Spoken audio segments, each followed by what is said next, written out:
Well, greetings and salutations, everybody, and Merry Christmas to all of you guys out there on this Christmas Eve. Welcome to the best damn movie-related show on the planet Earth, the John Campea Show, coming from right here in the northest of North Poles. I am, of course, your host, John Campea, and this is the show that we talk about the things we love, those things that give us joy and happiness, movies and movie news, TV and streaming, and all that good stuff. I'm joined in studio today by Jonathan Voico. If only this episode had begun 3 minutes earlier. We aren't going to tell you what we were talking about 3 minutes ago. Writer, director, producer, Robert Meyer Burnett. Merry Christmas, everybody. And most importantly, you guys are here. Thank you so much for being here, making our little show part of your day. Here's how our show's going to go. We're going to start off by talking about, well, just two really topics today. We're just going to have some fun conversation around here about our most anticipated movies coming out and a couple other things. Then in the second part of the show, we're going to take your live comments and questions. If you're watching this show live, and you got to be watching live to do this, go ahead and use the super chat feature in the live chat to send in a question or a comment, and we'll read it off in the second half of the show, as long as it's appropriate for the show. Some of you might have noticed Jonathan Voico hasn't been here the last couple of days. He went and got surgery. Yeah, I got stitches on my back, man. Yep, he's now Joanna. Yes. No, he had a back surgery. Wasn't that a Mighty Wind? They did something like that where he Yep. Yeah. But you had surgery on your back. I did. Not your spine, but on your back. Nothing life altering or anything like that. But yeah, and it was painful. And they went down to the muscle, so I'm all stitched up. Yeah. Yep. But he's back. But I'm back. Toughened it out. And again, of course, you guys are here. Thanks so much for being here, guys. And, let's get things started here, shall we? We're going to start off with this before we get to our most anticipated films of 2026 is what we're really here to discuss today. But this one little thing came out that was interesting. One of the guys over at Disney put out a social media post that highlighted this. Now, I want you to take a look at this graphic here. Do you know, Rob, that no movie studio had crossed the $6 billion mark in a year since 2015? But Disney is crossing it this year for the fifth time since 2015. They will cross the $6 billion mark at the global box. They did it in 2016. Incredible. They did it in 2017. They did it in 2018. They did it in 2019. And now this year, they have done it again in 2025, crossing the $6 billion mark, becoming the first studio to do it since 2019, which was, of course, themselves. And, it just kind of goes more to the narrative that this year was a bit of a recovery for the box office. Not enough. Box office is still in trouble. They need a big 2026.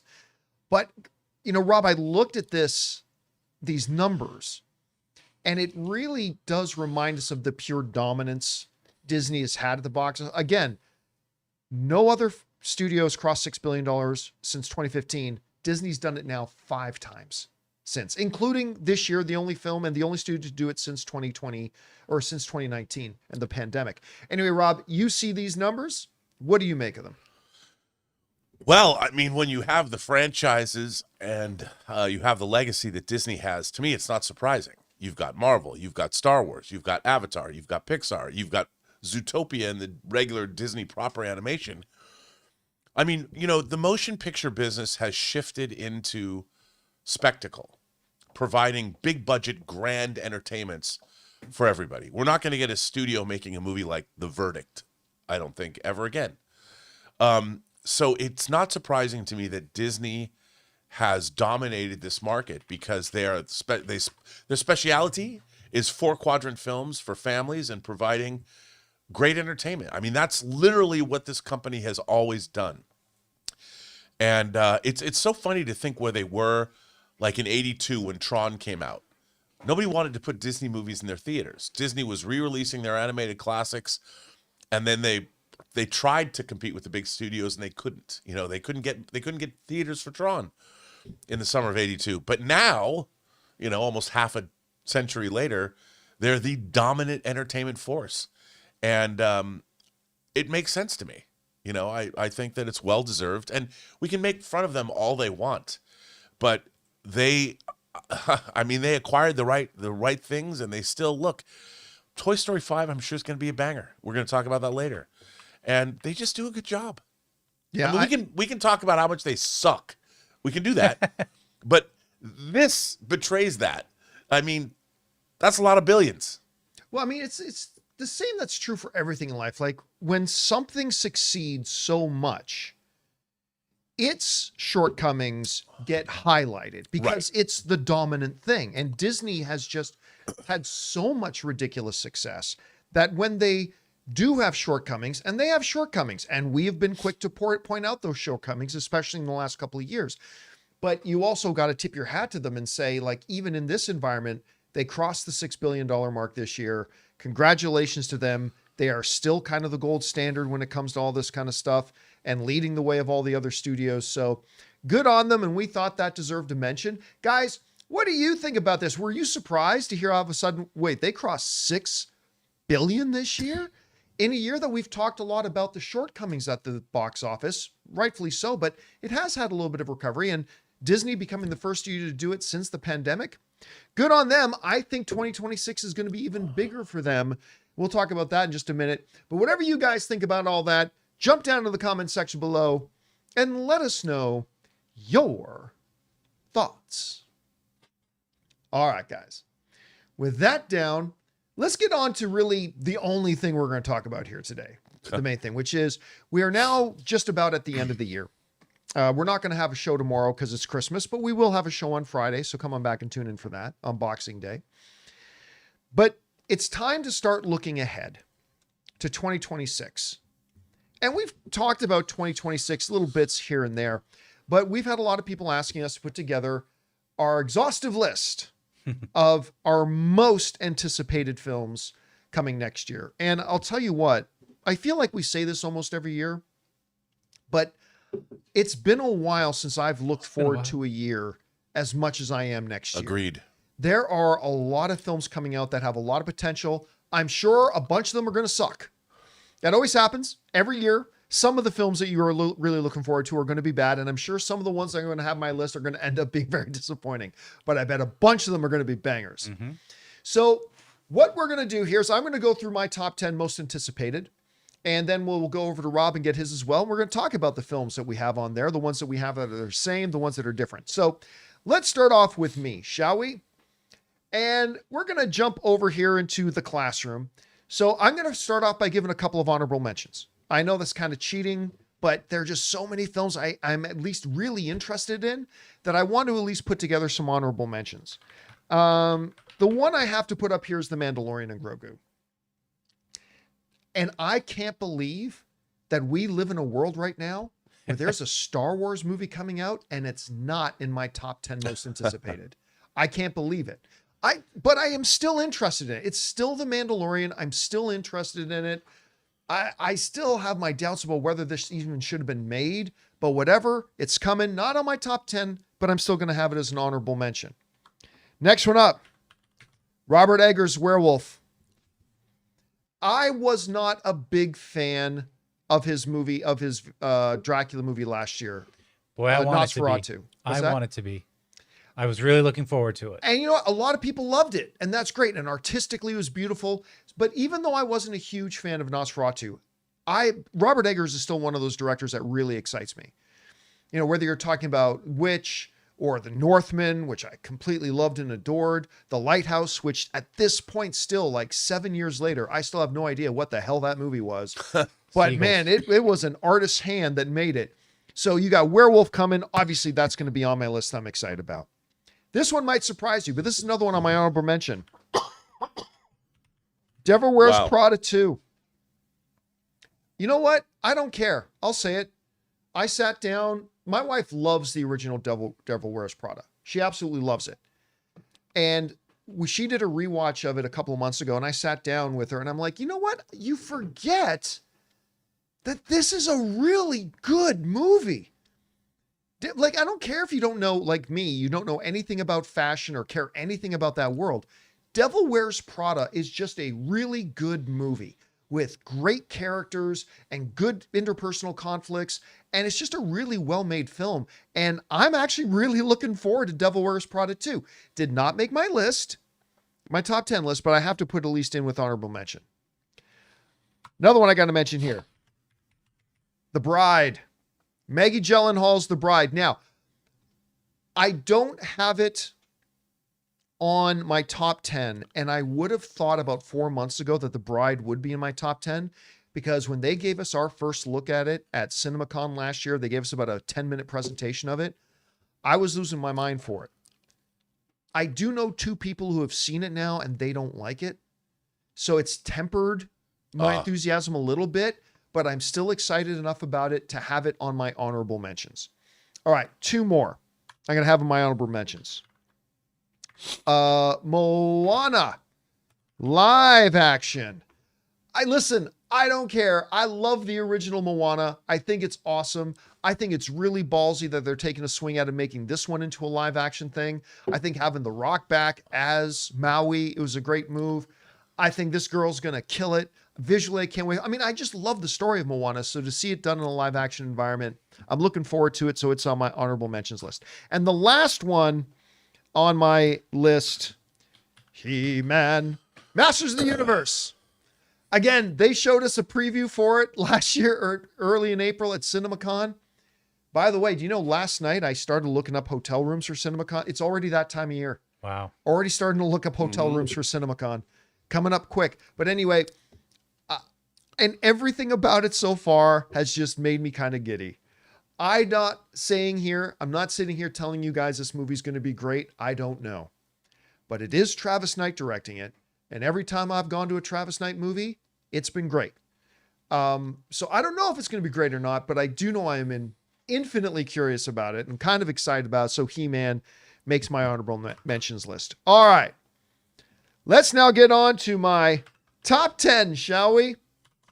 And we're going to start off my top 10 at number 10,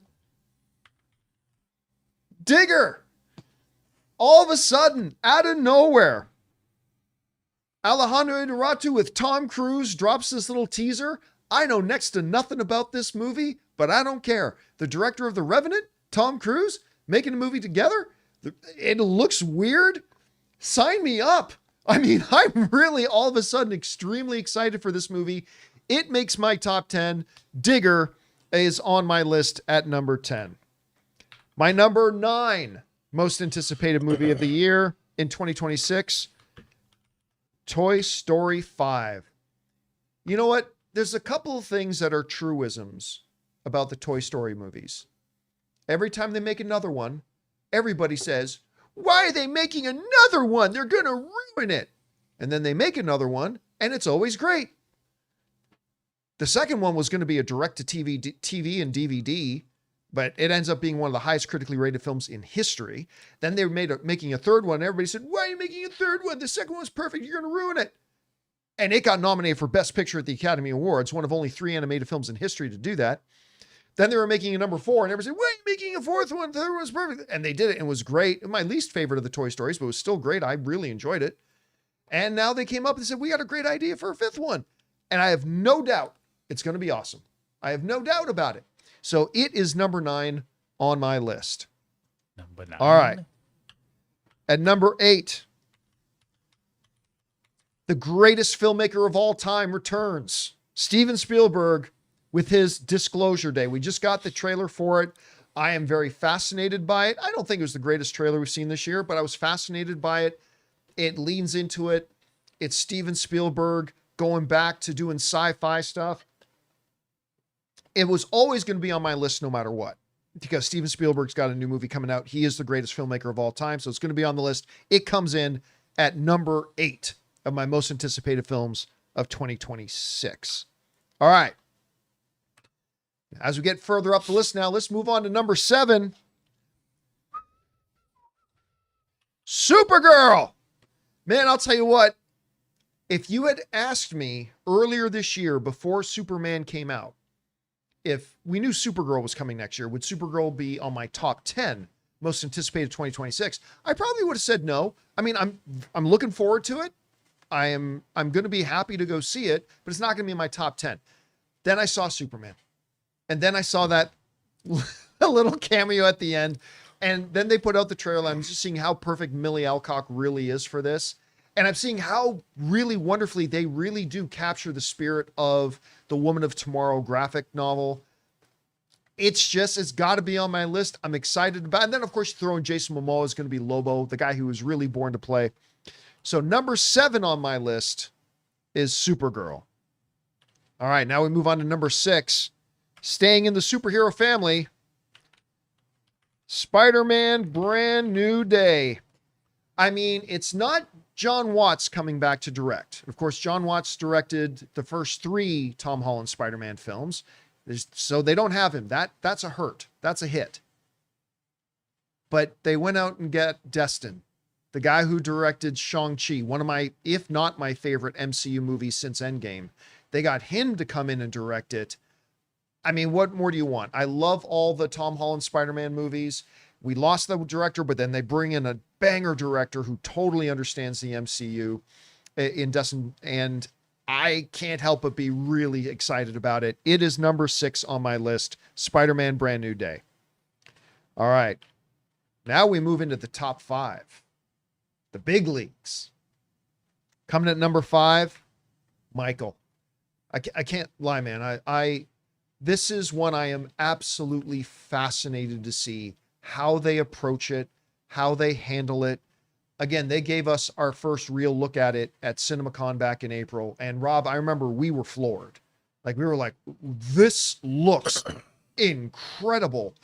And you've got one of my favorite directors out there, Antoine Fuqua, directing it. They got Michael Jackson's nephew, who just from the little we've seen, looks like he knocks it out of the park. And so Michael has got to be on my list. It had to be in the top 5. So Michael comes in at number 5. All right. My number 4 most anticipated film. And listen, I'm going to tell you what, all 4 in my top 4 could easily have been my number 1. That's how good next year is looking to me, because all 4 of these top 4 could have ended up number 1, but this is the order I've landed on. The Odyssey. Christopher Nolan's The Odyssey. Of course, we just got the trailer for it as well. I have still not seen that 5-minute prelude with apparently it's with the Trojan horse and everything like that. I'm sure that would have made me even more excited for it. But listen, Steven Spielberg is the greatest director of all time. Of all time. You can make the argument that, Michael Jordan and LeBron James are the 2 greatest basketball players of all time, but neither of them are the best today. Today, you're talking, SGA, or you're talking Luka, or you're talking the Joker. Those are the best today. Denis Villeneuve and Christopher Nolan are the best today. And you're going to have to start putting Ryan Coogler's name into that discussion too, by the way. But Christopher Nolan is just one of the absolute best today. He's going into this fantasy world, taking on something like the Odyssey. It looks incredible. It's going to be one of the most hotly anticipated films of the year. Like I said, any one of the ones in the top 4 here could have been my number 1, but I've got the Odyssey in at number 4. At number 3, Project Hail Mary. I am simply beside myself. I am absolutely beside myself with excitement for this movie. Like, every time that I'm in a theater now and the trailer pops up, I get an enthusiasm that it's been a long time that I've had for a trailer that I've already seen multiple times. You know that feeling yet? Like, even though there's a trailer you've seen 15, 20, 30 times, you're in a movie theater now and they bring it up again and you still get excited to watch the trailer again. That's how I'm feeling about Project Hail Mary. Of course, Lord and Miller, who are just, some of our favorites around here. Good Canadian kid, Ryan Gosling, doing the lead for it. I cannot wait for this movie. And it's a movie that Rob really got me turned on to initially. And then they showed us the first preview for it at CinemaCon. I'm like, now I know what you're talking about. I went and got the audiobook. Yep. I've listened to it 3 times now. I cannot wait for Project Hail Mary. It's number 3. At number 2, I think Dune 2 is the greatest film in the last 10 years. So obviously Dune 3 was going to be on my list there. It comes in at number 2. Again, I think the 2 greatest filmmakers today right now are Denis Villeneuve and Christopher Nolan. It's appropriate that both of them have films in my top 5 coming in for this year. The only reason I don't have Dune 3 a little bit higher is because I'm a little bit apprehensive because I'm not a huge fan of the source material in which it's built on. I'm not a big fan of Dune Messiah. But Denis Villeneuve has already shown he's taken a lot of liberties with the books. I'm sure he'll take even more here. It's still going to be up there near the top for me. So Dune 3 is my number 2 most anticipated. And if it's on par with Dune 1 and 2, it will enter the top 3 discussion of the greatest trilogies ever made. But we'll see if they're able to do that. Well, that doesn't leave a lot of room for who's at number 1. It's no big surprise. Avengers Doomsday. The only question was going to be 1, 2, 3, or 4. Listen, I would like to put one of these other films at number 1, but you guys know, even when it makes me sitting in the category of the unpopular opinion, even when it makes me look bad, whatever, I'm just always honest. I think my list would have looked nicer if I had the Odyssey at number 1 or something like, or Michael higher, but I got to be honest. If the movie gods came to me today and said, John, you can watch one movie today, it would probably be Avengers Doomsday. I'm just being honest. So if that's the answer to that question, then I have to put it at number 1 on my list. Can Marvel really recapture the glory of the previous Kevin Feige and Russo brothers era? I think they can, but there's some doubt. So, but it's good. I put it in at number 1 anyway. So guys, there it is. My honorable mention for films for next year: Mandalorian. I still can't believe there's a Star Wars movie coming out and it's not in my top 10. Mandalorian, Werewolf by Robert Eggers, Devil Wears Prada 2, Maggie Gyllenhaal's The Bride, the live action Moana, and Masters of the Universe. And my top 10 is number 10, Digger, number 9, Toy Story 5, number 8, Steven Spielberg's Disclosure Day, number 7, Supergirl, number 6, Spider-Man Brand New Day, number 5, Michael, number 4, The Odyssey, number 3, Project Hail Mary, number 2, Dune, and in my number 1 spot, Avengers Doomsday. So that is my list, Rob, for that. What does your list look like? Okay, I have 6 honorable mentions. First is The Bride, which you already said. 2 movies from Amazon MGM's upcoming slate. Crime 101. Oh, yes. I like that one too. Based on Don Winslow's work. I love Don Winslow. With Chris Hemsworth and Catwoman. Yeah. Halle Berry. Yes. Yep. A movie called Is God Is. Which is another one they previewed last year. Yeah. About 2 girls that were take revenge after they were scarred by their parents, or one of them. A action movie directed by Joe Carnahan that stars Matt Damon and Ben Affleck called The Rip. That's a crime thriller that looks fantastic. I can't wait to see I don't know if I trust you, and that's a problem. Yeah. That's a great line. It looks really good. Now this looks admittedly cheesy B horror, but it looks great, called Cold Storage. Yep. If you've seen the trailer for that. And then, of course, finally, 28 years later, The Bone Temple, because I love this franchise. I really like the last one. Now we get to my top 10. Hold on, just to recap here, Rob's honorable mentions are The Bride, Crime 101, God is God, The Rip, Cold Storage, and 28 Years Later. A very good honorable mentions list. I mean, I wasn't a big fan of 28 Years Later. I really liked it. But the new trailer... Ray Fiennes is so good in it, and he's kind of the centerpiece of the new one, so I'm going to go see it just for that. My top 10 begins with Sam Raimi's return to feature filmmaking. Oh, Send Help. Send Help. Send Help is at number 10. With a good Canadian girl, Rachel McAdams. That's right. Yep. Looks good. I'm a huge Robert Eggers fan, have been since The Witch. So Werewolf. At number 8. Number 7 is Spider-Man. Well, no. Your number 10 was Send Help. Oh, your number 9 was Werewolf. Right. Number 8 is Spider-Man. Brand New Day, for obvious reasons. Number 7, Michael. Number 6 is Digger. Oh, you got it higher on the list. Yeah. Number 5 is Disclosure Day. Number 4 is The Odyssey. And number 3... Oh, so you and I both put that at the number 4 spot. Okay. Yeah. And then, of course, this is tough. My number 3 and 2 fluctuate. Sure. Yeah. Dune 3, and of course, actually, Dune 3 is number 3. Yeah. Dune 3 and number 3. Number 2 is Avengers Doomsday. But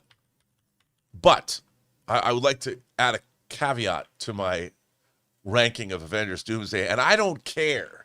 You know, I have said that I adore all 4 Avengers movies. And the Russo brothers, as we've talked about, they have made 4 films for Marvel, bangers all. Winter Soldier, Civil War, Infinity War, and Endgame. I've watched Infinity War and Endgame more times than I care to imagine. We have opined on the show for 5 years how good or bad phases 4, 5, and 6 are in the MCU. And we've talked about, well, there's no buildup, and there's a mess, and there's no blah, blah, blah, blah, ad infinitum, whatever. My position, for reasons I won't go into here, has changed about Avengers Doomsday. Yeah, I gotta say,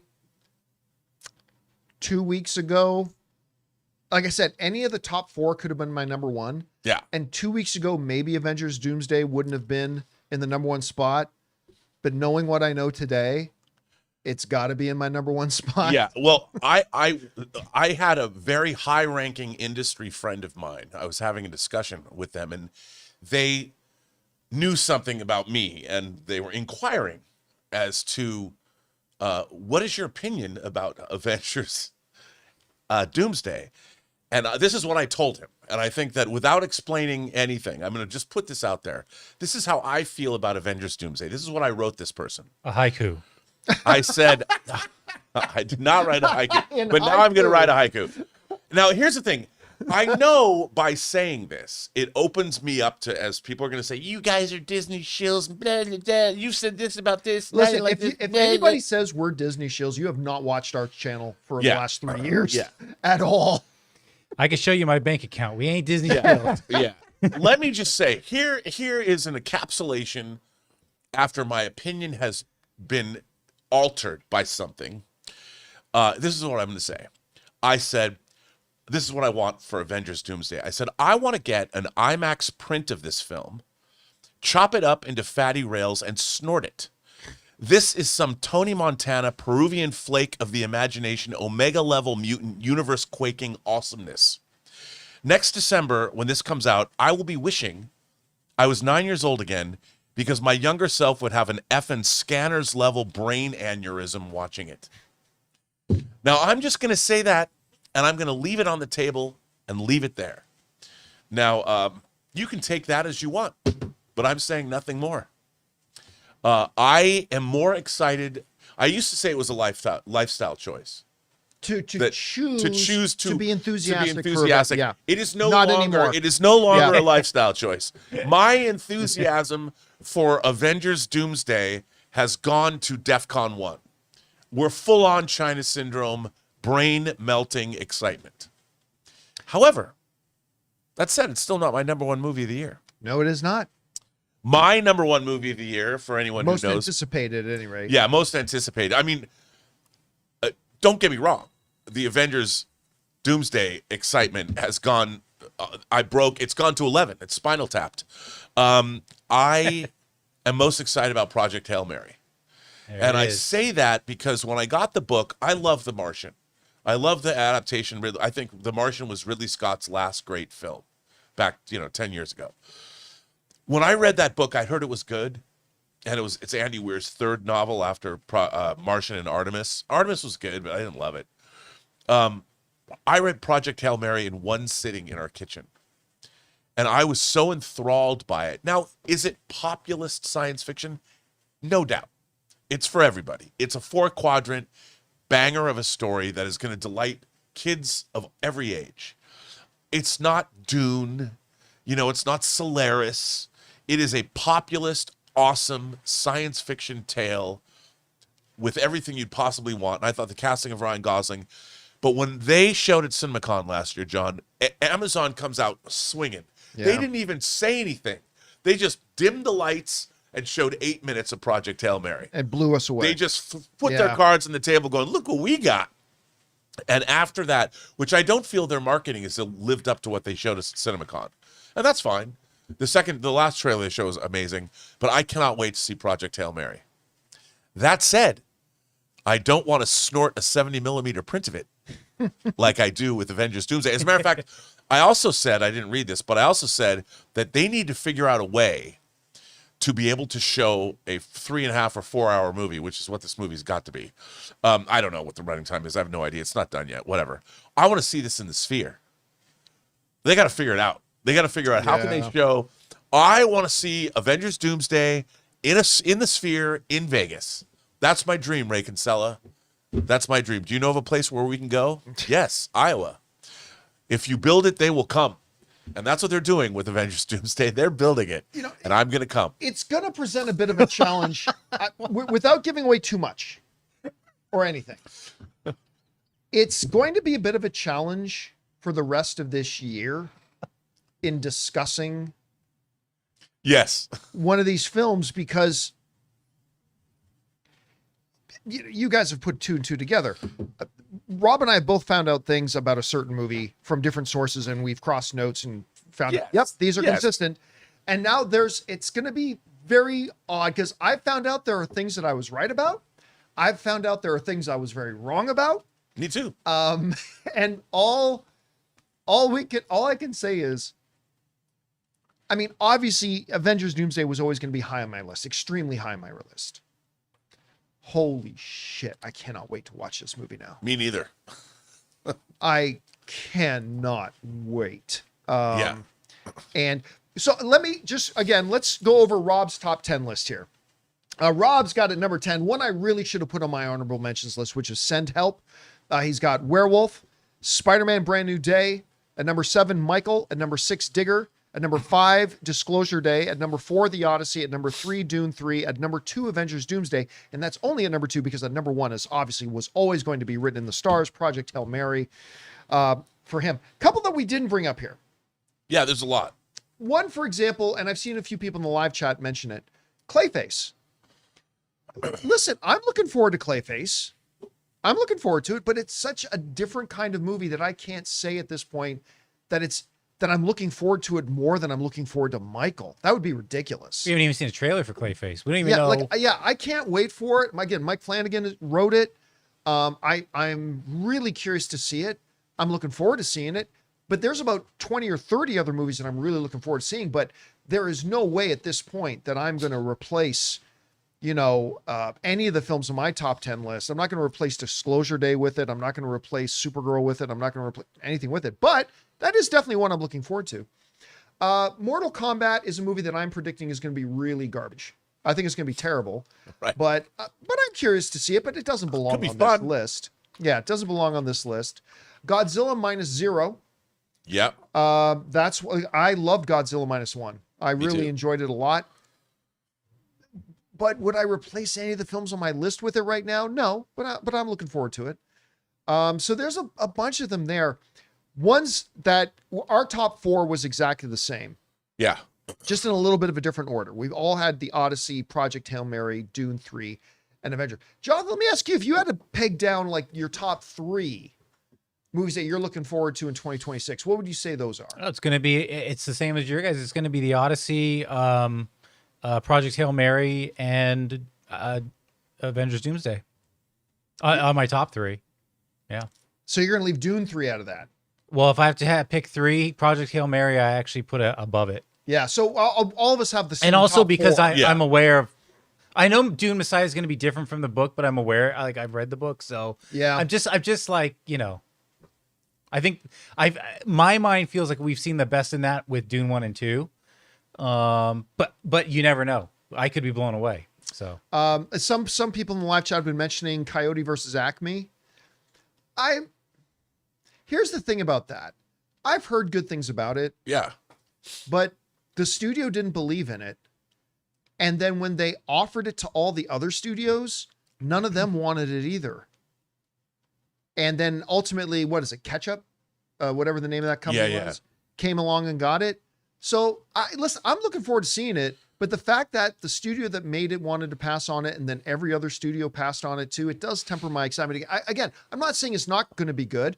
I'm just saying, understanding the context of Coyote versus Acme, I can't really replace, Disclosure Day on my list with Coyote versus Acme. So I think I would have had just one other honorable mention that you guys didn't, but I mean, this is actually it is a movie, right? The Cliff Booth. It's not a series, right? No, it's a movie. Yeah, It's a yeah. I movie, mean, yep. it's Tarantino wrote it. Yeah, that's David definitely- Fincher directing it. I forgot about that. I would have put that in So my top the 10. Adventures of Cliff Booth would definitely be in my Yeah. honorable mention. yeah, and of course, then there's the one of the films that I think has a good shot at being a $1 billion film next year, which is the new Super Mario movie. Yeah. I liked the first I liked it. It's a thumbs up movie for me, but again, it doesn't belong on my most anticipated list. There's, like I said, there's an awful lot of good looking films coming next year. It was actually harder than I thought I to think narrow so. it just down to 10 and just keep it to like 5 Yeah. honorable mentions. No, even I when think so too. when we were going over your list today, I mean, and you were like, get graphics for these or whatever, I'd be like, and that one, I completely forgot about that. It's like there's so many movies. Yeah, there's so many. I mean, like, I didn't put things like Toy Story 5 on my list because, yeah, I'm excited to see it, but I've seen Toy Story movies and I know it's Right. going to be good. So it's not, I tried to keep a lot of things that I haven't seen before or that weren't necessarily sequels. The Dune books, I've read them when I was a kid. I've read them throughout my life. So it's a big deal to see Dune. So that's, way up there. And the first two movies are the most beautiful examples of verisimilitude ever, I think, in science fiction filmmaking. So I'm really excited about that. And, look, as a kid who read Marvel Comics, there's going to be a lot of people that are going to be saying, meh, meh, meh, whatever. I've heard all the complaints. I know, because I was making them. I've changed my They're mind. not going to be complaining once they see the movie. I've changed my mind. By the way, some other people mentioning an upcoming Pixar film, Hoppers. It looks pretty good, Yeah. but I just watched Elio, and that really wasn't good. Pixar's not firing on all cylinders right now. And again, Elio, I didn't think was a very good movie. Hoppers looks like it could have the potential to put Pixar back on track. Hoppers, I got to say, does look pretty darn charming, but I can't put it on my most anticipated list right now. So again, just because it's not on the list doesn't mean we're not looking forward to it. Somebody just mentioned Ready or Not, Here I Come, which we're both really looking forward to it. It's just not in the top 10. Right. It's just not on our top of the list. I mean, there's like 50 movies coming out that I'm excited At least, to see. Yeah. At least my initial list, when I just went through the full release calendar and I started just jotting down the ones I am looking forward to, my initial list was over 45. And then I had to pare it down. And then I pared it down again to the top 10 and I had to do an honorable mentions. But there's a lot of films next year that I'm really looking forward to. And these are them. So I'm just going to highlight it again. For me, my honorable mentions were Mandalorian, Werewolf, Devil Wears Prada 2, The Bride, the Moana live action, and Masters of the Universe. And in my top 10 is 10 Digger, 9 Toy Story 5, 8 Disclosure, number 7 Supergirl, number 6 Spider-Man Brand New Day, number 5 Michael, number 4 The Odyssey, number 3 Project Hail Mary, number 2 Dune 3, and number 1 Avengers Doomsday. Rob wanted to give honorable mentions to The Bride, Crime 101, God is God, The Rip, Cold Storage, and 28 Years Later, The Bone Temple. His top 10 is Send Help. At number 9, Werewolf. At number 8, Spider-Man Brand New Day. At number 7, Michael. At number 6, Digger. At number 5, Disclosure Day. At number 4, The Odyssey. At number 3, Dune 3. At number 2, Avengers Doomsday. And number 1, Project Hail Mary. Guys, next year is looking like there's some good eating. And I'm sure, let's just play this little game right here. Rob, looking at my top 10 list and your top 10 list, not our honorable mentions, Right. The our actual top 10. We've all been movie fans long enough that we know every year there's going to be some films we're really excited about that will end up disappointing. Oh, If you had to look at our top 10 lists and peg the 2 top candidates that could actually end up disappointing, we're not saying that they will, but just you think probably have some potential to really disappoint us. Which one on our top 10 lists, which 2 would you say have the potential to really disappoint us? Well, I'm just going to say my number 1. Project Hail Mary. Because I have such high hopes for it. And I've ever heard anybody say, like, whether their early test screening notices are true, how great it is. But you know, if they decide that it has to be a 2-hour movie, and they truncate it down and leave a lot of that out, I think I think it's a movie that could definitely keep a longer. I mean, I heard they tested a 3-hour, or read they tested a 3-hour version of the movie that it tested really well. If they then show us a 2-hour version of the movie, that would be disappointing to me. 2:30, I'm fine. Yeah, Yep. And that's the only reason. I mean, look, I think that I think James Gunn's Superman was probably, just seeing sequences and stuff online, that it was probably a lot longer, but on the safe side, they wanted to put out a 2-hour, reasonably a 2-hour, a little bit over 2-hour movie. And I think that maybe people that didn't like it as much, and maybe even me, I might have liked it more if it was 2:20 or 2:30. Maybe. I don't know. But that's the only thing that I could see. And also, you know, everything else I don't, you know, going into Michael, I expect it to be a great film. It's Anton Fuqua. It's the Michael Jackson story. It looks beautiful. It looks incredibly well done. But it still might leave me unsatisfied for whatever reason. I don't know. But it was funny. I love musical biopics, even though every one of them is the same, pretty much. But I still, like, I went and saw, they've been putting clips of Bohemian Rhapsody, and it's not just because, you know, Bryan Singer directed it and I know him. That movie is wildly entertaining from scene to scene to scene to scene. But I love Bohemian Rhapsody. That's why I made $900 million. I think Michael Jackson is going to bring in the worldwide audience. And that movie's going to make over $1 billion, like we said. Oh, I agree. Yeah. And I don't think that it doesn't. All of these top 10 movies, there's not one that I don't believe in. I don't think that any of them are. I mean, I did put the Sam Raimi film on it. I've got all the belief in the world in that movie. But yeah, I saw that trailer and I'm like, the best film of the year, but I think it's going to be really rock solid. Yeah, and it's like Drag Me to Hell. You know, when he made Drag Me to Hell, is Drag Me to Hell the greatest movie in the world? No. But is it damn good? But I loved it. You know, I mean, and you have to look at movies at scale. Like when I said Cold Storage, one of my runner-ups. Do I think Cold Storage is going to be the greatest movie of all time? No. But based on the trailer, it looks like a really fun B movie. And on that level, and that's, by the way, not a slight, I expect it to deliver. If it doesn't give me the B movie thrills that the trailer promises, then it'll be disappointing. All right, I'll give you the ones that I think have the highest potential to end up going south. You've already mentioned one of them, Michael. As a musical biopic, and with it being, now, again, I'm predicting it's going to be great. Yeah. But if it's any of the films on here on our most anticipated list have the potential to go south really fast, it's going to be Michael. Listen, the elephant in the room with the Michael biopic is, what do you cover and what do you not? Yeah. Because there was controversy surrounding the life of Michael Jackson. And depending on how they navigate those waters, the whole movie could feel like a hit piece. It could feel like a fluff piece. Yeah. It could feel like it was just very, very surface. I mean, there's just a lot of ways it could go wrong. Again, I'm not saying it will, or else it wouldn't be on my top 10 most anticipated. But there are a lot of ways that Michael could go wrong. The other one is the other film that you mentioned that I think has the highest potential to go south, and that is Project Hail Mary. Because while I love Lord and Miller, they did have a bit of a fiasco with the Solo movie. And again, that taking a book that, if you were to play it out exactly the way it is in the book, would be 6 or 7 hours, and trying to condense that to say, let's say a 2.5 hour, 2 hour, 45-minute movie. How they navigate that, again, could go south really fast. And it could end up creating a very lackluster experience. Again, it's my number 3. I think it's going to do great. I'm predicting it'll do really well. Things like Supergirl, I think Superman has showed us the template. I think it's pretty rock solid where it's going to come in. It's not going to be a top 2 or 3 movie of the year, but I think it's going to be very solid. Toy Story 5, we've got a 4-film track record of Toy Stories. We know that it's going to be good. How good is the question, but we know it's going to be good. I have zero doubt in Alejandro Inarritu that he's going to give us something great with Digger. But I think the two that have the real potential to go south is Project Hail Mary and Michael. I would have said Avengers Doomsday, but I talked to a couple of people in the last 48 hours.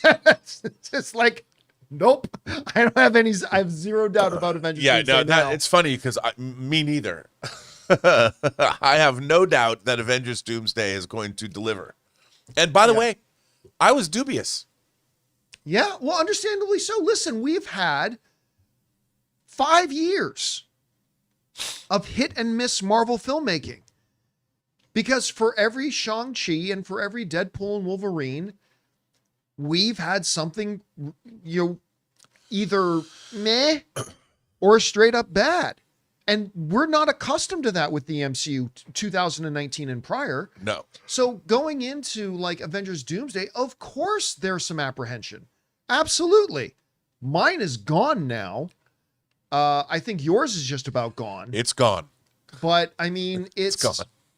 But yeah, of course. Listen, I will spend the rest of the year grinning to myself whenever the conversation comes up, but I will not blame anybody who's got skepticism about Avengers Doomsday. I mean, because they don't know what we know. But the reality is, I think it's completely reasonable to be dubious and to have some apprehension about Avengers Doomsday, given the track record of the last 5 years of the MCU that has been very up and down, up and down, up and down. But I'm pretty excited about it right now. Me too. All right, guys. That leads us to the question for you. What are your most anticipated movies for 2026? Again, it looks like we are in for some good eating that next year. There's a lot of films coming out that we are super excited about. I had a hard time even cramming it down to 10 plus some honorable mentions, but we had to. What about you? What do your lists look like? Jump down to the comment section below and let us know your thoughts. All right, guys. With that down, we're going to end off our final show before Christmas by doing what we love to do the most, which is taking your live comments and questions. Rob and I are going out to lunch afterwards, so I guess he's sticking around. I'm sticking around for the live Q&A here right now. So, Jonathan, let's get things started here. What do we got up first? Okay, Drew Gretsch says my list for, it's Drew Gretsch, is Odyssey, number 1, Project Hail Mary, Disclosure Day, Supergirl, Social Reckoning, Doomsday, Dune 3, and then at the number 8 spot would be Spider-Man, then Clayface, and Narnia at number 10. I forgot about Social Reckoning. That would go up on my top 10, but I didn't know it was coming out next year. I didn't think it was coming out next year. Yeah, I thought it was coming out 2020. I could be wrong about, you know me, I'm terrible with release dates, but I thought that was coming 2027. Scott Mance isn't here. He couldn't tell us. All right, what's next? It's coming out in June. Amin says, my list, says 1, Michael, tied for second with Doomsday, then Dune 3, then Odyssey, then Disclosure Day, Spider-Man, followed by Project Hail Mary, Digger, Hunger Games, and then finally Supergirl. You know, that's another one that we didn't put up that has the potential to make a lot of money. I don't think the $1 Billion Club, but is the Hunger Games movie. Yeah. I thought Hunger Games Shoots and Ladders, whatever the name of that last movie was. I just call it Shoots and Ladders. Snakes on a plane. Yeah, it's Snakes on a plane. Songbirds and Snakes, or Snakes and Songbirds, whatever it was. That wasn't bad. It wasn't bad, actually. It wasn't a bad little movie. Completely forgettable, though. And again, more prequels. Right. But man, the cast they got lined up, the director they brought back. Sunrise on the Reaping. That's the name of the new one. There's some potential there. There is some potential. Yeah. Not enough to be on my list, but there's some potential there. All right, what's next? Amin follows up, says, normally I wouldn't be this excited for another Hunger Games. The first trailer was good, but the cast, though, my God, stacked with talent. Yeah. I'll tell you what, the fact that they got Kirsten Dunst's husband. Friday Night Lights. Why am I freezing on his name now? To play a younger version of Philip Seymour Hoffman. Jesse Plemons. Jesse Plemons. The fact that they got Jesse Plemons to play the younger version of Philip Seymour Hoffman was perfection. Absolutely perfection. Yeah. Yeah. All right, what's next? We got AL, who says, who were some of your favorite villains in 25? I can't even remember what movies came out in 2025. Sean Penn. Oh, yeah, for One Battle After Another. Just because dude, Vampire and Sinners. Yeah. Oh, my God, him. We're just looking for fellowship. Oh, my God. He's got to be my top villain of the year. Because I just, it's for me, it's a great villain is also somebody who's legitimately one of my favorite characters. And his character was just so good. I don't know. What about you? Favorite? The Ant in Weapons. Amy Madigan. Oh my gosh, she was great. I mean, Shoo. What a turn. What a ant. Oh, so good. All right, what's next? Thank you, X-Men Superfan, for the 10 Campea memberships. Thank you, and then- X-Men Superfan again. Then we got Reza. Loved Eternity. Wife loved Avatar. She told me on our first date she learned learned the Navi language. By the way, it's the sock. YouTube made me change my handle. Oh, I remember the sock. Okay. Oh, yeah. You know what? Bring up the question again, Yeah. because what was I about to say something about here? Oh, the Navi language. I actually found an online course to learn the Navi language. Oh, you could. Yeah, you can do that with like Well, I mean, I know you could do it with Klingon. Klingon. You can Yeah. also obviously do it for like the Elven language of Lord of the Rings. Lord of the Rings, yep. Yeah. You can learn all that stuff out Cinderella. there, man. By the way, guys, I am going to turn off super chats in about 1 minute. So if you still have one you want to fire in, do it really quickly, because then I'm going to turn them off because we already got a lot lined up. All right, what's next? All right. We got Murray Reich, who says, after 8 episodes, I'm sorry, but I don't get the hype behind Pluribus. Well, you lasted 1 episode more than John. Seems like the show could have been over in 2 episodes. Boring, good acting, though. You know, it's funny. Rob and I were just talking about the show again prior to starting. I had to tap out after episode 7. Here's the funny thing about Pluribus. The premise is brilliant. It's a brilliant premise. And the acting is top notch. But episode 7, for me, really epitomized my big problem with Pluribus, which is there's nothing that can be done in 1 minute that they won't take 9 minutes to do. And, you know, I was saying to Rob that a great example of it is, like, for instance, there's a scene in episode 7 where she's just doing golf shots off the top of one building and hitting another. And like in that scene, you're trying to create an emotional truth that you're communicating to the audience. And you want to make sure filmmakers take enough time to establish that emotional truth. But they did it. I told Rob, I got it in her first shot. When she's sitting on that rooftop and hitting, I understood what the showrunners were trying to communicate to us about the state of mind Carol was in and what she's experiencing and how she's just going through the motions of a day. You accomplished it. You did it. Well done.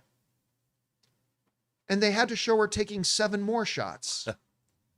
I was telling Rob earlier in the episode, she goes out to have dinner by herself at a restaurant that meant something to her and her partner. And she gets dressed up for it. And the dishes that she had were all laid out. And they were communicating an emotional thing about establishing where Carol is emotionally and mentally right now. And they accomplished it. They accomplished that emotional grounding from the scene. So they had to have the scene go on for another 6 minutes, just from different camera angles and that to me is the epitome of Pluribus. It's a show that could have been a movie, a really great movie. But after episode 7, because all those things were already my complaints, and after episode 7, it's like, oh my God, they took 47 minutes to say, this guy's going to go for a walk through the rainforest and then fall down. Took 47 minutes to do that. To be fair, they did tell you that was going to happen from the beginning. They're like, don't do this. And they told you right from the beginning it was going to happen. So again, I understand people are loving Pluribus, and I love that people are loving it. I wish I loved it. I'm jealous, but I had to tap out. It just, again, things that could easily and effectively be done in 1 minute, they're taking 7, 8, 9, 10, 38, 42 minutes to do. And I just had to tap out. Have you kept up with it? Like, Oh, I know yeah. they just had the finale, I watched right? the finale. And overall, you I loved it. Good. The finale's great. It was really, really, really, although, like you said, I don't disagree with what you were saying about the show. I guess for some people it affects us more than others. Like some people it's, that's no big deal. And for others, it's like, it's a big deal. And, The last episode was pretty sprawling, but again, all right. What's next? Murray says, just watched 2020. Oh, no. Dr. Tail. Hey, John, I got into your show this year, and it's been a blast. What are your thoughts on Markiplier's film Iron Lung coming out in January? I didn't realize till just now. Markiplier's like, I learned about him. He does those I don't video even game. know who that is. He Which has a is no YouTube biggie. channel. I'm sure that person doesn't know who I am either. He got big on YouTube. He does a lot of video game Let's Plays and reactions. Okay. Oh, And- obviously I can't answer the question because I don't know who Yeah. that is or what this project And I just is. learned he's got a self-financed horror film coming out called Iron Lung. So I didn't realize that, but that's new. Oh, that's- I'm familiar I'm with excited. Markiplier, but I didn't know he was making movies. Yeah, that's great. Any independent filmmaker that's jumping into the fray, I'm in. Yeah. All right. What's next? Murray Reich just watched 2025's Anaconda. Overall was entertaining despite trailer spoiling most of the laughs. Still some good surprises. There's a quick mid-credit scene. Yeah, I think Ann and I are going to go see it tonight anyway. Very different. Last year, Christmas Eve's movie was Nosferatu. This year's Christmas Eve movie is going to be very different. We're going to go see Anaconda. I know it's not getting good reviews, but I still want to see it. So we're Yeah. going to go tonight. Are you still planning on watching it? Yeah. All right, what's next? D2 says, Merry Christmas to everyone on the show. John, what was your favorite ride in Disney World when you were here in November? Lost Boys Forever. I don't think I got on any rides at Disney World. My favorite ride overall on our Orlando excursion was the Donkey Kong Country ride in Nintendo World in Universal Studios. Wow. Orlando. It was great. It was really, because it was not just the ride itself, it's all the stuff that goes along with the ride. And they have this great part in it I've never seen in a roller coaster where you're going through kind of these tunnels on the roller coaster, and you're approaching this one spot where it looks like the track is broken. And you're like, wait, what? And like, it's a really good one. So that was my favorite one when I was Nice. there. All right, what's next? AL says, rest in peace, Disney Universal Urban Explorer, Adam the Woo. Yeah, I just heard about it this weekend. He was another like travel vlogger on YouTube. Very big. I had a few people writing to me to ask me to talk about Adam the Woo. Yeah. I'm gonna be honest, I've never heard of the gentleman because I I don't don't- really like my friend What Peter happened to him? Soretta. My friend Peter He Soretta, passed away in his sleep, I believe, but I don't who know. is the founder of the great movie website /film. Him and his partner do a lot of Disney theme park video stuff now, some really, really good ones. And I know Peter knew this gentleman, but I had not heard of them. So I went in and did some looking up, and he was a very popular travel /theme park kind of vlogger. And that's always really sad. Really to see. sad. Yeah. Always really sad. I never followed him directly, but I've seen him on like other vloggers that, you know, they always kind of cross pollinate. Yeah. And that's where I was familiar with him from. So, but it was crazy. But yeah. Wow. All right. What's That's very next? sad. He was only Yeah, 51. very sad. Yeah. Only Ryan 51. Tribuco says, wishing everyone a Merry Christmas Eve and happy holidays to the whole John Campea Show family. Thank you so much. And happy holidays to you as well, Ryan, and all our other viewers down in the San Diego area. Thank you so much, man. Except for the Padres. No, I'm Except just for the kidding. Padres. Screw them. Then we get some support from Sahin. Thank you very Thank much. you, man. Just sending in a support badge. Yeah, and then he follows up. Hi guys, for an amazing year of movies, shows. Merry Christmas, Wake Up, Dead Man, very cool. And that Odyssey IMAX prelude was insane. Did you guys see that prelude? Did you see the prelude? That No. you still haven't seen I it haven't either. seen it either. Yep, I've still never saw it. Because I went to Dolby and they didn't do it, only IMAX. So yeah. You know what though? I gotta say, I feel like we're guilty of not talking enough about Wake Up Dead Man. I really liked it. It's great. I don't think it's my favorite of the Knives Out movies, but it was very different from the other two. My only complaint about it was it's a Benoit Blanc movie and he doesn't show up till after a half hour the movie's gone. But Right. the performances were great. I thought the mystery was great. But that goes really to enjoyed show it. you the problem of Netflix. Yeah. Here's a film that came out, the third movie in a franchise that probably would have made $500 million had they kept putting them out in theaters. And no one's talking about it. Nope, it it just comes and disappears. goes in a week and it Yep. disappears. And they spent a lot of money to acquire that franchise. Yep, 100%. But it was a really good movie, and we don't talk enough about it. All right, what's next? Josh says, hey, John, in my opinion, another winner of 2025 would be Trent Reznor / Nine Inch Nails. Agree or disagree? No, I disagree. Like, listen, there are many, many, many, many, many people who had a good year. But like when you're talking about the big winners, I mean, listen, I loved the soundtrack to Tron Ares.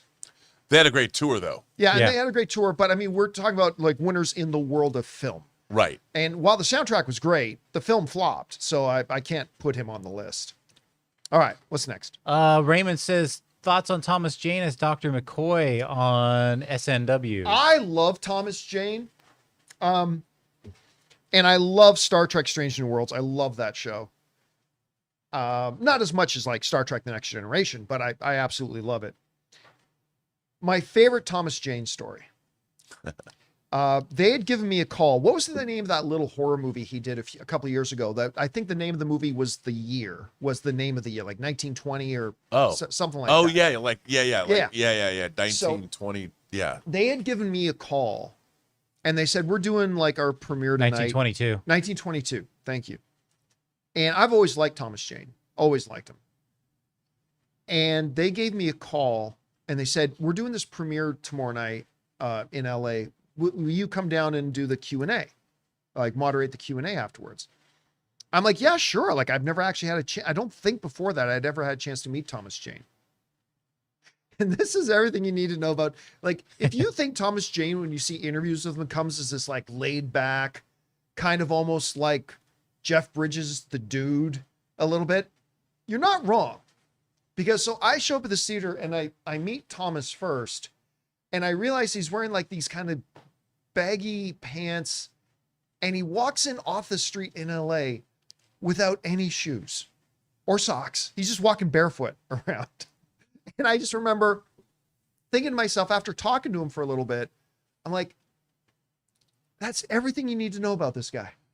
Like every thought you would have about this guy walking in off the street barefoot and in baggy pants, that's exactly who Thomas Jane is. Wow. At least with my limited experience with him. He literally is the dude then. Yeah, like you But said. yeah, I love him as Bones. I do. I mean, it's going to be a very short-lived thing, whatever. They also, by the way, they casted a Sulu, which is great. But yeah, I love Thomas Jane. So put him in anything. But how good was he in The Expanse?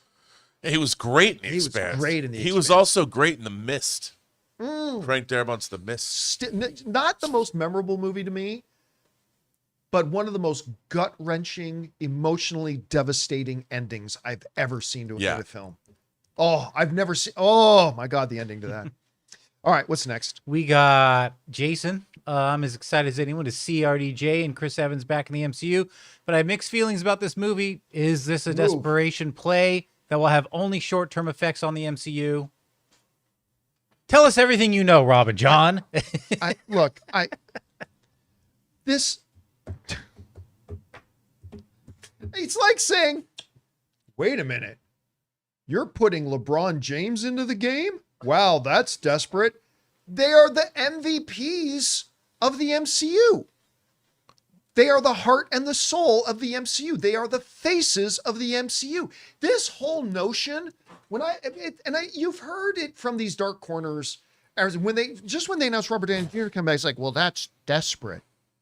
Do you fucking know? And by the way, I'm not talking to you specifically. I mean, just the overall general conversation of it. It's like, yeah, Jason, you don't fucking even know what the word desperation means. Like, desperation means when you're doing something that's a really bad idea that could go very, very wrong, but you have no other choice.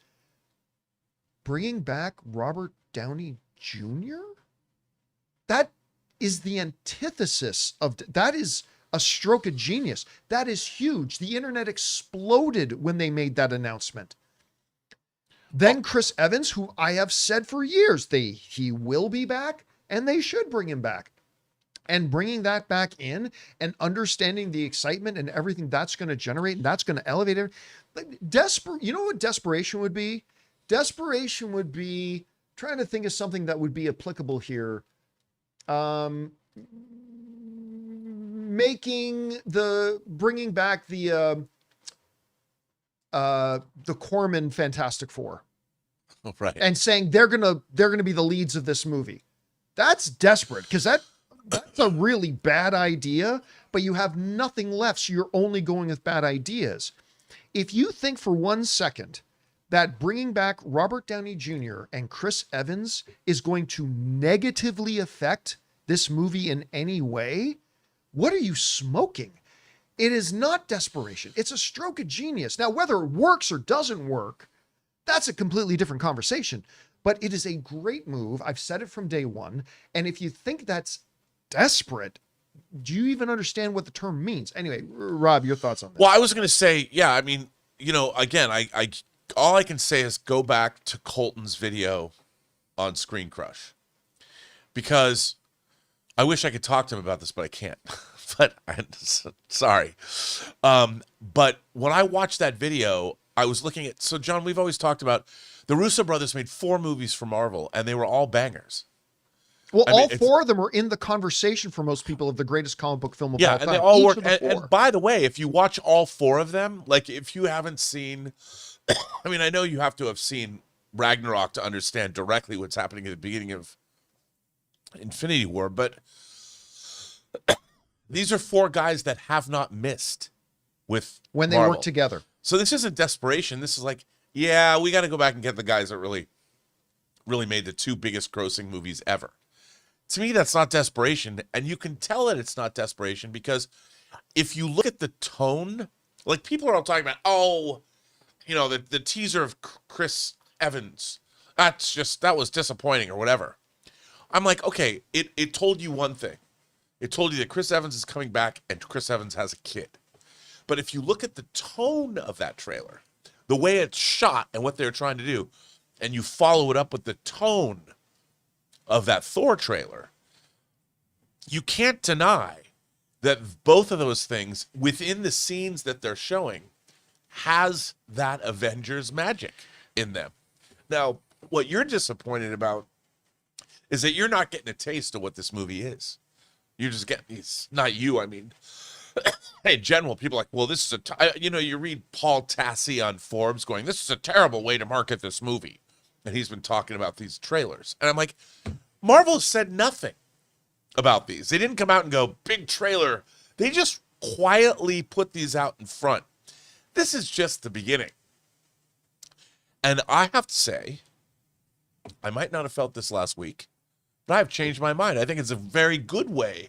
I can't wait to see what the other 2 are, assuming there's 4, because what they've teed up, if they've teed up to tell you that this movie is about characters and it's emotional. And I don't feel that I was hard pressed. Even Spider-Man No Way Home, I liked the characters, but it was gimmicky. This movie is going right back to the core of why you love these characters in the first place. And I think that's what they needed to do. They have strayed away from that. And I think for them, look, this ain't show friends, it's show business. And by the way, I will say this, they can back it up. You know, somebody was asking in live chat, like, what would be a good example of like a desperation move? And somebody in the live chat gave a good example.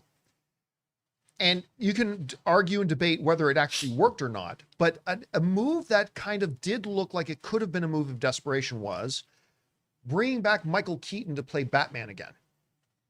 Because you're talking about a guy who hadn't played it in decades and decades and decades, right. Totally from a different era, all that kind of stuff, blah, blah, blah. Like, you could have looked at that as being now, for me, I thought it worked. I thought the Flash was quite good. I mean, it wasn't what David Zaslav said was the greatest comic book movie of all time. It wasn't that, but I mean, I thought the movie was quite good, and I thought Michael Keaton as Batman actually worked. So it worked, and it paid off. But if you're going to look for something that was more fit the definition of maybe a desperation move, that one. But going to get the guys who are the faces of this current MCU, I mean, that's not that. Anyway, sorry, we spent too much time on this. Let's keep going. Yeah. What's next? We got Ryan, who says Disney's box office resurgence is also a small commentary on the lows of the Chapek era in the years since 2019. Well, don't even get me going on the whole Chapek era again. I mean, we all knew what that was. And you know, when they moved him out, we said whenever there's a big regime change, it literally will take you 1.5, 2.5 years to feel the impact. We're getting into that point now. And you're right. It is also a commentary a bit of the Chapek era.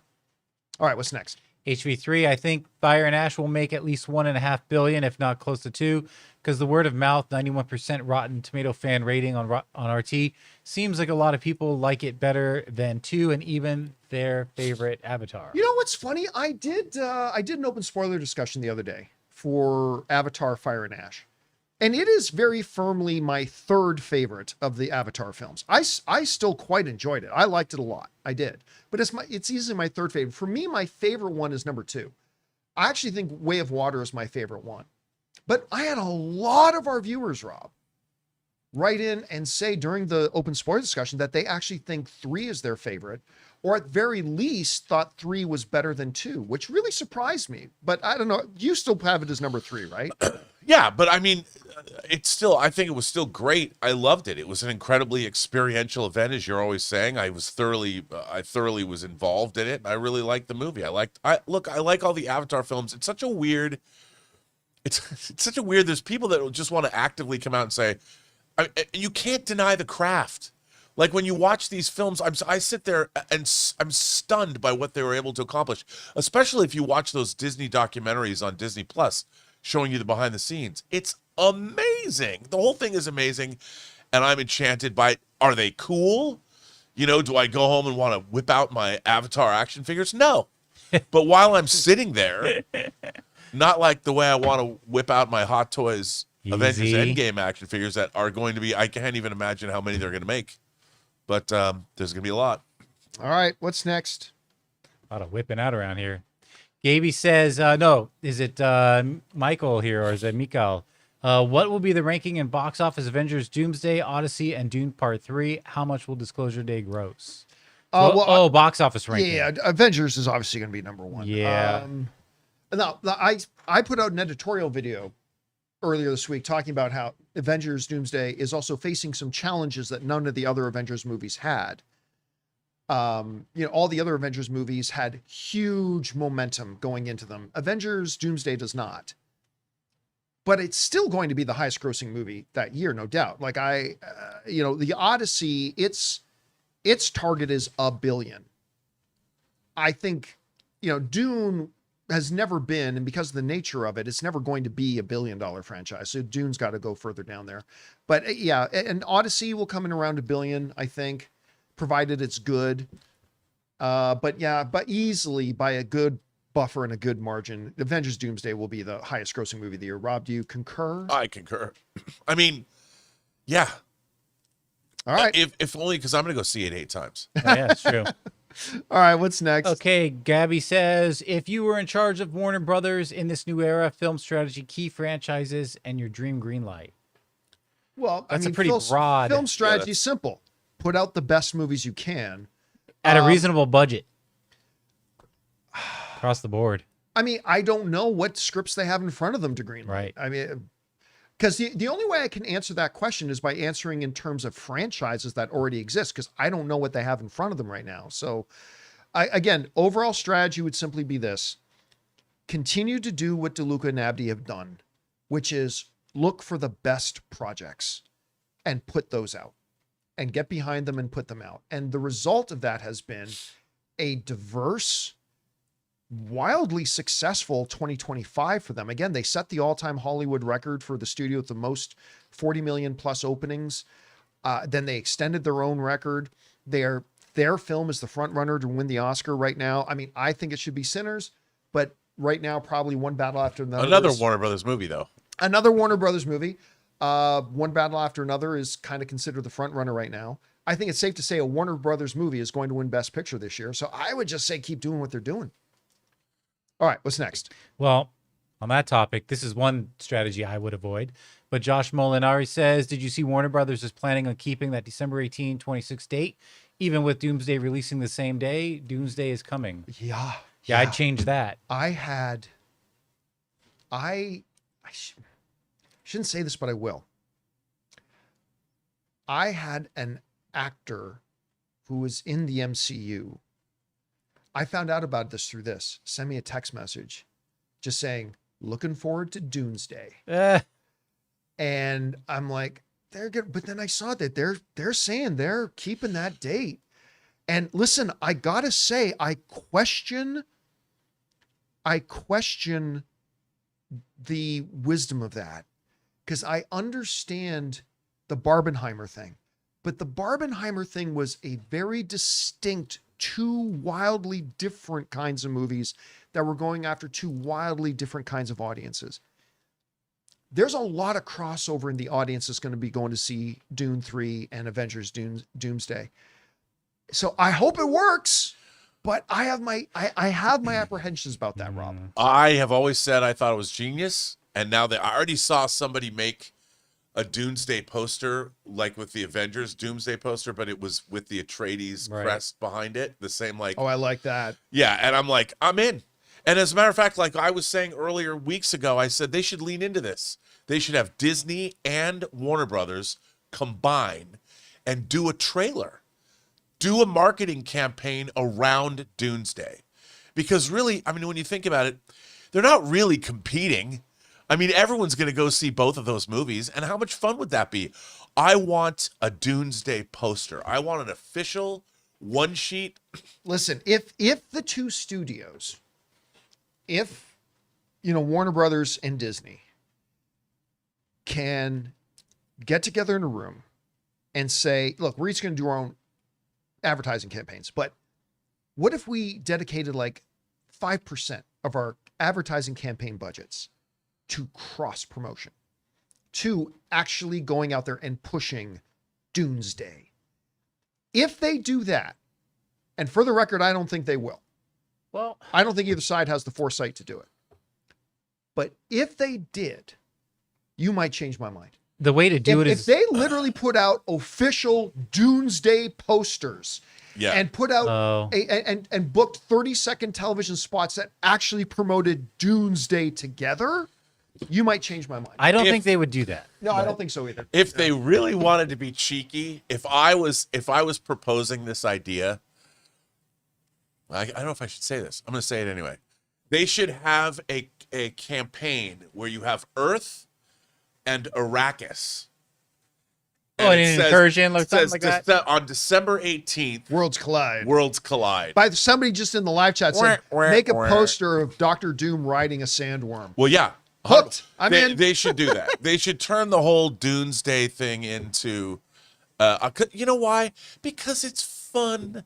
Yeah. Because everybody's going to go to these movies. It's the same audience. We're all going to go. I think they have to do it through social media. Like if they're gonna do it, it needs to be TikTok videos and stuff like that. Dude, Instagram. IMAX, if nothing else, IMAX should do a Doomsday Well, thing who's with getting the IMAX but screens? They should do them rotating. That's a little worrisome. They they do won't, it- but they're not. IMAX is going to give it to one or the other. Who's IMAX giving Just give it screens to both and just rotate it day by day. They won't, though. You know They what? Just overlap and just play them at the same time on the screen. Well, All right, we need to keep going. We got more questions to get to. What's next? Animesh Shankar says, "Happy holidays, John and Company. Who would you pick to direct the next Avengers films? My shortlist would be Matt Shakman, Dan Trachtenberg, Miguel Sapochnik, Michelle McLaren, and Benson and Moorhead." Again, there's no X director on X movie. It doesn't matter. It just needs to be a good, talented director. You know, again, I go back to this story all the time, but when Kevin Feige picked James Gunn to direct Guardians of the Galaxy, that was the strangest choice. In hindsight, looks great, but it was the strangest choice. And I remember when I had Kevin and James in studio with me, I didn't know at the time that I was sitting at the table with the head of Marvel and the future head of DC at the same time.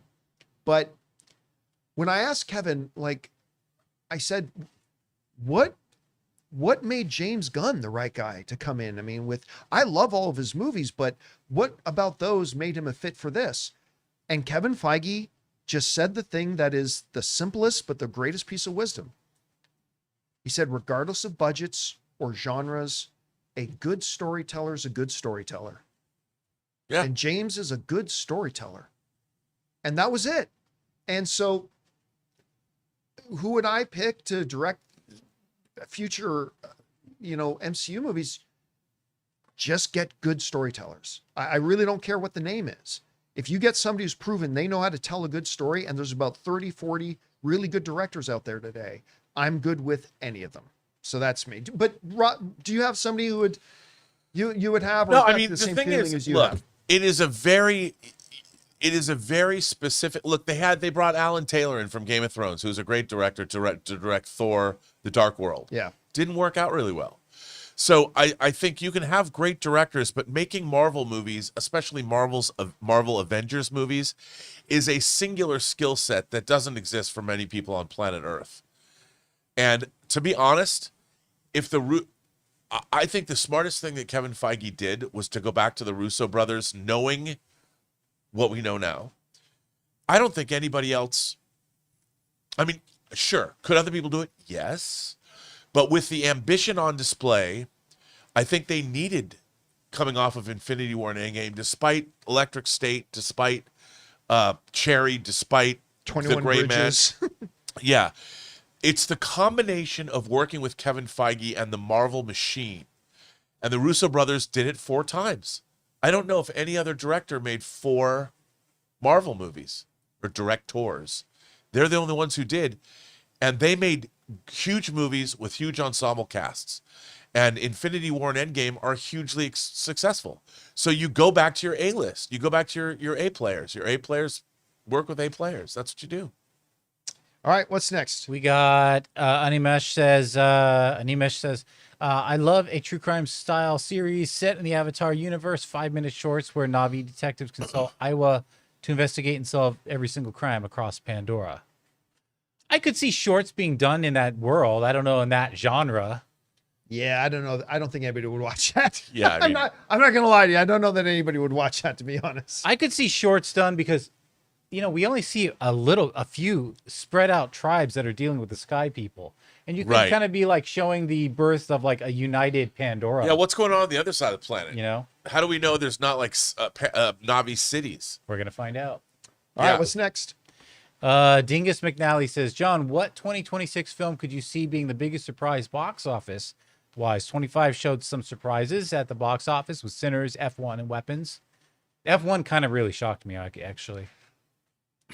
It's hard to say. I mean, because look, if you look at the top 10, they all have huge potential. Yeah. Huge potential. So I'm going to say the one that really has a chance to surprise a lot of people, because, Michael wouldn't surprise anybody if it's massive. I'm going to say The Devil Wears Prada 2.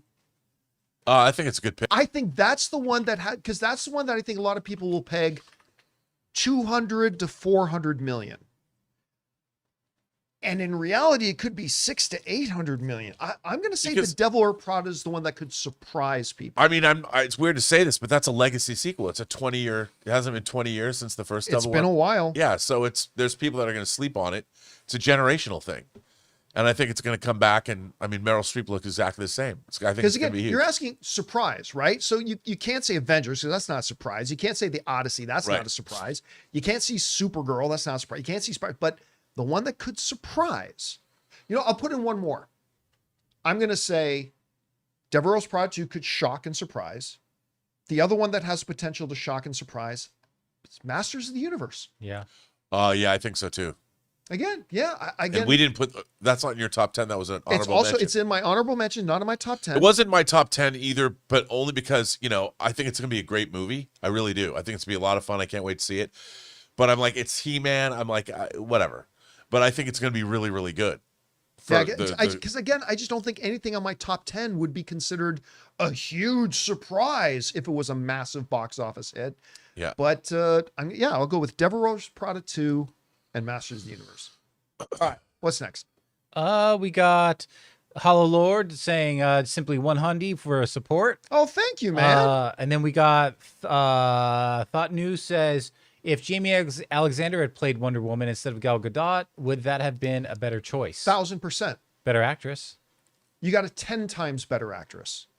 By the way, I've kind of been granted because I'm a little biased. And listen, I have become a personal fan of Gal Gadot ever since she did that DC fandom where she kind of ran the Q&A thing. I'm like, that was the first time I got to see her really just as herself and her personality. And I'm like, forget that she's one of the most beautiful human beings in the world.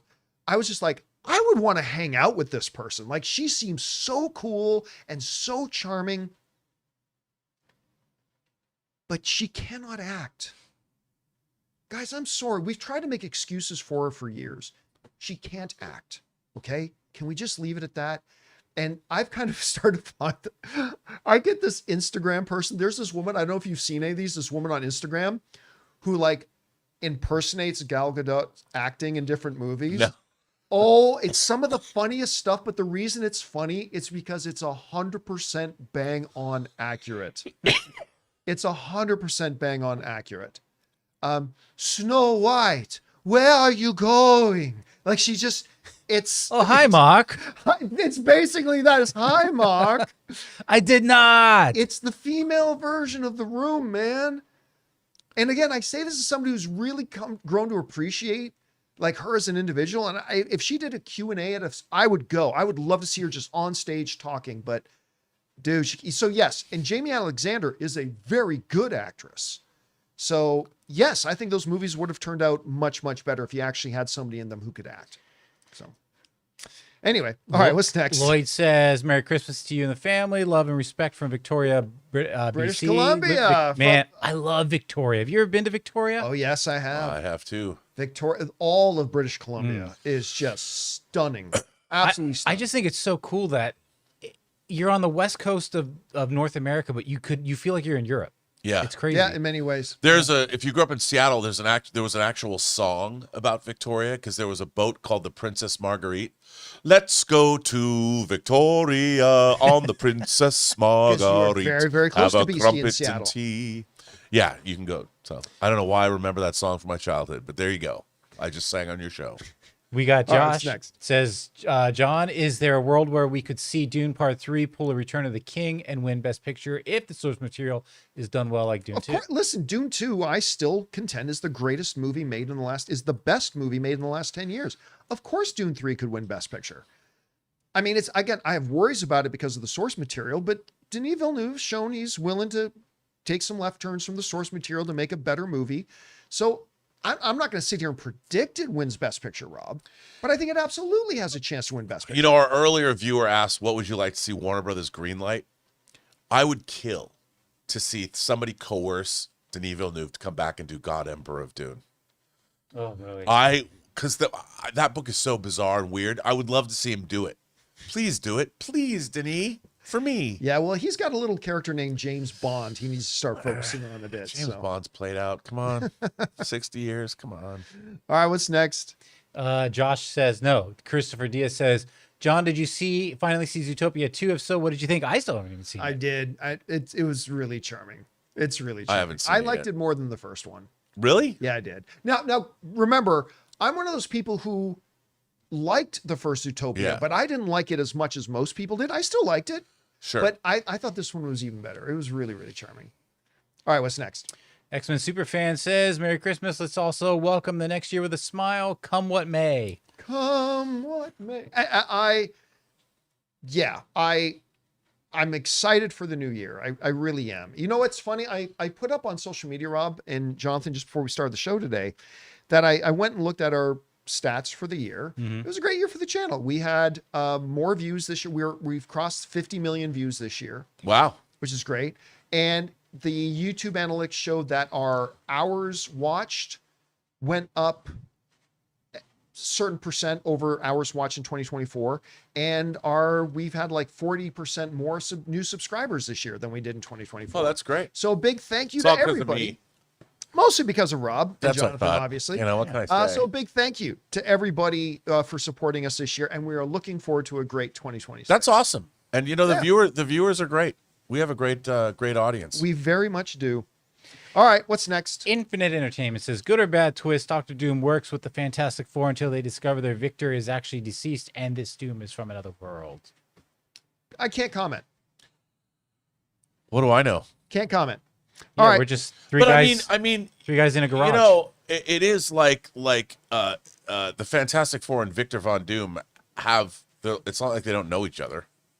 Yes. I mean, in the comics, they go Well, hand in in hand. the comics, they're They're so intimately connected. They're like chocolate Yeah. and peanut butter. Anyway. All right, what's next? Wayne, hey guys, you alluded to some info you know about the Avengers. No, we did not. Is it mind-blowing info? Just curious about how juicy the info is. I wouldn't even know what they're talking about. No comment. I know juicy fruit gum. If you ever, I like that. You know, you first bite into it, and it's got that. It really is juicy. Oh, it's good. X-Men says, I have a friend that is trying to appreciate musicals or understand them. He asked for recommendations. What should I recommend? Diegetic musicals first, animated musicals. I feel like animated musicals people have a little bit more of a acceptance for. You know? It's because I don't even think people consider, like, for instance, Aladdin. I don't think Aladdin is a musical. It's an animated movie with music. But if it was done in live action, maybe we would consider. Listen, to me, whenever somebody asks me what horror movies would I recommend, I'll just say my 2 favorite horror movies, which are American Werewolf in London and The Descent.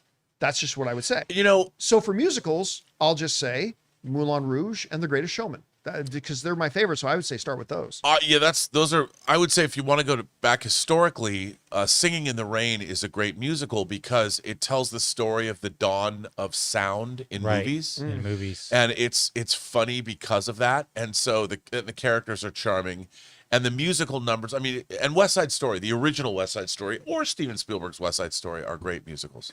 For its time, the funny thing about it is, for its time, Singing in the Rain was a send up to Hollywood. Yeah, Yeah.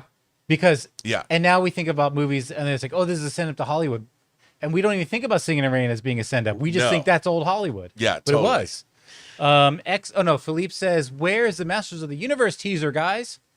The movie's still a ways out. Yeah. I mean, I don't think there's any reason for us to have one yet. But you know what? I will say this. I think we're going to get one soon. yeah. And by soon, I mean like within the next 4 weeks. Uh, My what- guess is we'll get it within the next 4 weeks. Yeah, and also that's one of their big slate. Amazon has a big slate in 2026 that they've really held off promoting, and I think we're gonna, like you said, because Masters Project, of the Universe isn't an Amazon film, is it? yeah, it's MGM. Remember we saw it in their That's presentation. right. It's MGM. That's right. Yeah, That's yeah. right. So that's what I mean. It's an MGM movie, You're right, an yeah. Amazon company. They really haven't started pushing Project Hail Mary. They started pushing way out because that's part of their slate. But all those movies like Crime 101 and God is God, is, or yeah, they haven't started pushing. They that haven't yet. started pushing any of that. They have a really great slate for 2026. So I think they're kind of holding off. All right. What's next? D Wild says, we currently have stock in WBD. After the split, will we have stock in both companies or just the new WB? Well, it depends on. The structure of the In theory, yeah. When the new company is split off, if you are a shareholder of Warner Brothers, you will have shares in that new company.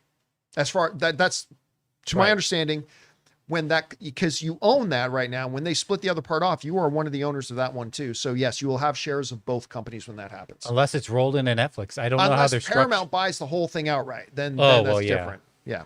Tito Nunez says, thank you, John. Merry Christmas. Thank you so much, Tito. Appreciate that. Merry Christmas and happy holidays to you too, my friend. And then X-Men Superfan says, what did you think of the conversation between Pa and Clark and Superman? I thought it was awesome. Yeah, The new Superman. Oh, the new one. sitting on the steps. It was great, man. It was really great. I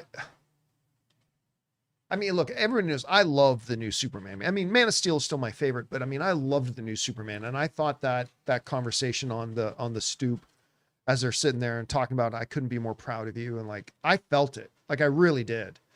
So I thought, what do you think about the scene? I thought it was great. I've always liked Pruitt Taylor Vince, Pa Kent. Yeah, And I thought it was really a cool cat. I remember when they first announced him, and you and I were both like, that is a great choice. And they went, and what I liked about it is these are the kind of people that might have found him in Smallville.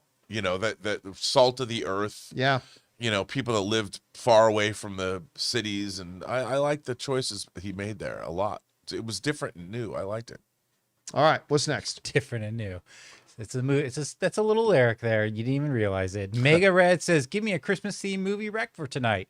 Geez, I mean, you My favorite one, What is Guardians it? of the Galaxy Christmas special. Oh yeah. I mean, It's my favorite one. you could do Home Alone, Elf, A Christmas Story. I mean, my goodness. I love White Christmas. White Christmas. That's a musical. Not a lot of people watch a Wonderful Life. They think it's cliche, but it's actually a really great no, movie. that great I mean, movie. I honestly, It's a Wonderful Life. I think is the de facto Christmas movie. And it's like a prototype Twilight Zone episode. In a way. Then there's Alistair's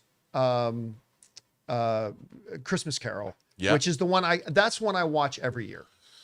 I know there've been many versions of the Christmas Carol, but that's kind of I saw the Christmas Carol on stage last weekend at the Lighthouse Theater in Redlands. really, how was it? It was good. It was a musical. It was Scrooge. It was a musical version. They did a great job.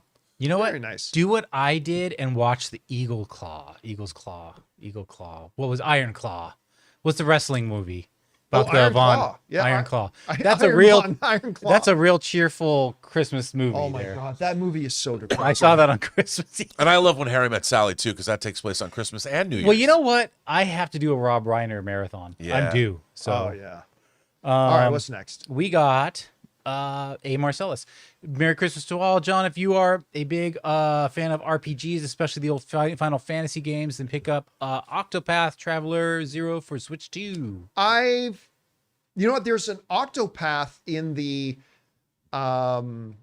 Apple Play Store. If you've got the membership that gives you all the games, I got that and I downloaded, but I never did play it. But I saw that Nintendo has one, and I've had a few people recommend that one to me.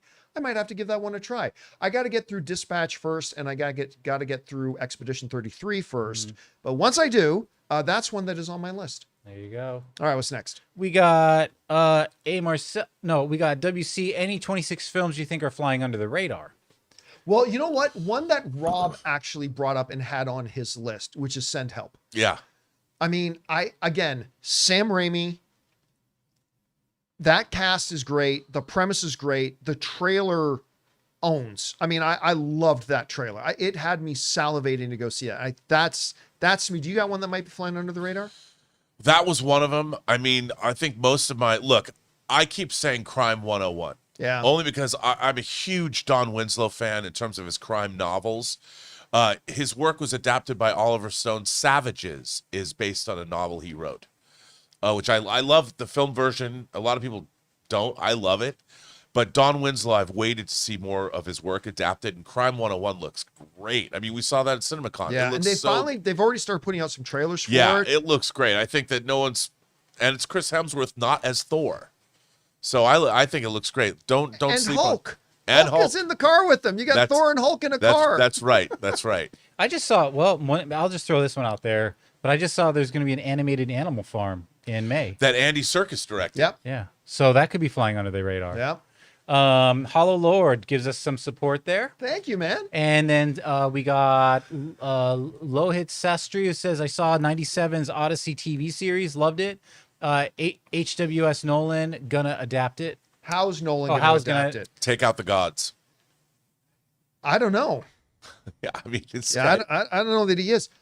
Again, listen, Nolan just has a particular sensibility, and I think the trailer really put that on display. Yeah. So it's going to be interesting to see what he decides to put the focus on in the story. But again, I just think a lot of people, once they announced that Christopher Nolan was doing the Odyssey, I got a lot of people excited. But I gotta say, Armin Desante, man, I like that TV miniseries. It was good. It was good. All right, Okay, what's next? On to our final five here. Blackjack Hooligan says, Rob, any new 4K releases you're excited for? Well, Ben-Hur is finally coming out Really? in 4K. On 4K? Finally. It got restored. I can't wait for Ben-Hur. I'm a huge Ben-Hur fan. It's in my top 20 all-time favorite films. But if you look at Arrow Video is putting out, they made a deal with Warner Brothers. There's so many great, Devil's Advocate just got announced. Oh, there's like 100 Warner titles that are coming out. I'm going to say this. Oh, I can't say this because it hasn't been announced yet. Well, Excalibur in 4K, I can't wait to get. But there's a bunch of movies that Arrow is going to be releasing that are Warner Brothers titles that I'm really excited about, that I've wanted to get for a very long time. But Devil's Advocate's been announced. That was part of their Warner deal with Shout Factory. And there's a couple of things coming out from, I can't say, but there's look, 2026 is a huge physical media year. Huge. Might be one of the last physical media years, but it's a huge year. All right, what's next? Nabang says, went to the Warner Brothers studio tour. It's peak. Check out the Star Wars themed bar called Scum and Villainy in Hollywood. Yeah, that's been around for a few years Yeah. now. Yeah. That's been around there for a few The years. Warner Brothers is a kind of a lot of people don't think about it, but they do a great job. The Warner Brothers studio tour is really great. Yeah. Because not only do they take you into sound stages and stuff like that, but they also will take you into like their costume warehouses. Yeah. Yeah. And their props warehouses. And like you're like this chair is the chair you see such and such sitting in and whatever. And there's The Batmobiles. It's just they do a really good job. They do what Rob used to do, but they don't get in trouble for doing it. It's true. It's true. I got in trouble for you remember that, the Gremlins lockup Yep. story. All With right. Melanie Griffith and Don Johnson. It might have been Dakota Johnson that was the baby that got me in trouble. What's next? Just a Duck says Pluribus episode 7 was one of the best of the season, in my opinion. Hey, that's the great thing about the art, man, is that it's subjective. Like I found it to be insufferable. But that doesn't mean you needed to. And if it hit you in such a way that you enjoyed it, that's the best thing. See, some people complain about the subjectivity of the art. to me, it's the best thing about it, because just because I didn't like it doesn't mean you didn't see beauty in it and really enjoy it. So I'm glad that you did. We All right, got what's next? final two. Hi, John. We got hi, John. How did you finish Black Rabbit on Netflix? Black Rabbit. I don't think I started Black that was Rabbit with on Jason Netflix. Bateman. Yeah, the Oh Jason. yeah, I was gonna get started on that one. I totally forgot about it. I want Totally to see it forgot too. about it. Elizabeth Yeah, thought I that was gotta get great. on that She too. liked it a lot. Gotta go on that All right, too. last one. But I'm gonna do task first. Okay. X-Men says, what is your favorite Nancy Myers film? Am I going to say The Holiday? Well, Holidays, Nancy look, Myers, you can right? say that What Women Want is a big one, right?